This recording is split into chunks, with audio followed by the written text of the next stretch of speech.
Run the code online or download from codegive.com, link in the description below. Sign up or log in.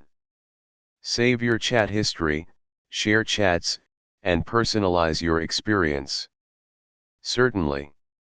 In Python, functions create a scope in which variables defined inside the function are only accessible within that scope, unless explicitly returned.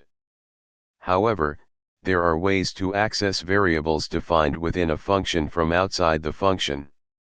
One common method is by using function attributes.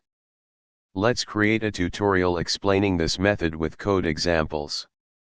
In Python, variables defined within a function are typically only accessible within that function's scope.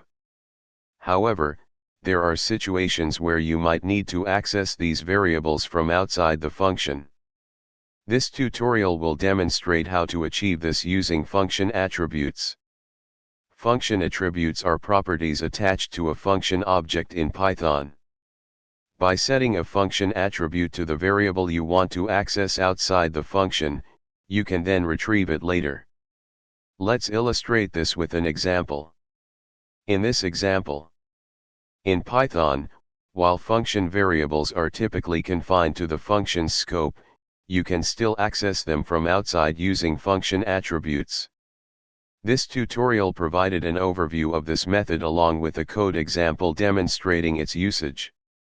Now you have a better understanding of how to access function variables outside the function's scope in Python.